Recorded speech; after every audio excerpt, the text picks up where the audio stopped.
আমার কি মনে হয় জানেন, ডাক্তার কখনো নিজে চিকিৎসা করতে পারে না। কারণ হচ্ছে দেখেন, আমার নিজস্ব সার্ভিস সেন্টার থাকা সত্ত্বে আমার এখানে 4টা টেকনিশিয়ান আছে, বাট আমার বাইক এখন নষ্ট।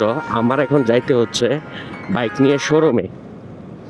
সো আমার কাছে এটা সবসময় মনে হয় ডাক্তার কখনো নিজের চিকিৎসা করতে পারে না, টিচার কখনো নিজের ছেলে মেয়েদের পড়াইতে পারে না, টিচার অন্য লোকের কাছে বা অন্য টিচারের কাছে নিজের ছেলে মেয়েদের পড়াইতে হয় না। আমার ব্যাপারটা হচ্ছে একই রকম।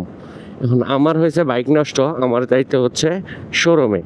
কারণ হচ্ছে বাইক শোরুম থেকে কিনা, আর এই যে বাইক, এই বাইকের স্পেয়ার পার্টসের অ্যাভেলেবিলিটি তেমন নাই, আবার ওয়ারেন্টির একটা ইস্যু আছে। এজন্য সব মিলিয়ে শোরুমে না গিয়ে আর পারতেছি না। আমি যে বাইকটা রাইড করি এটা হচ্ছে হর্নেট 2.0, 27,000 কিলোমিটার রাইড করছি এই পর্যন্ত। 27,000 কিলো রাইড করাতে অনেক প্রবলেমই ফেস করছি। এই অনেক প্রবলেমের মধ্যে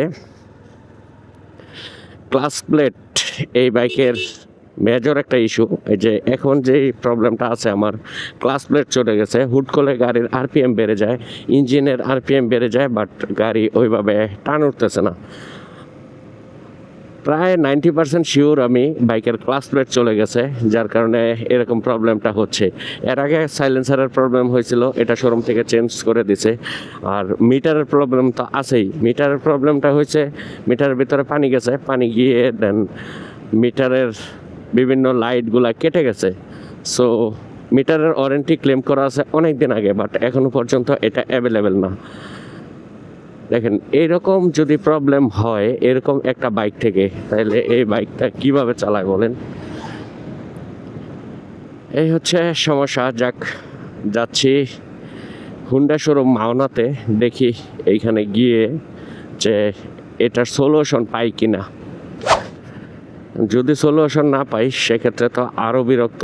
বাট শোরুমে ফোন দিয়েছিলাম 2 দিন আগে, ফোনও রিসিভ করে না, যার কারণে আরও বেশি প্যারায় পড়ছি, আরও বেশি প্রবলেমে পড়ছি।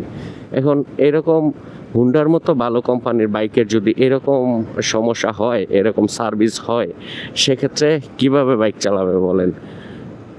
3 লাখ টাকা দিয়ে বাইক কেনার পরে যদি এরকম প্রবলেম ফেস করতে হয়, সেটা কি আসলে সহ্য করা যায়?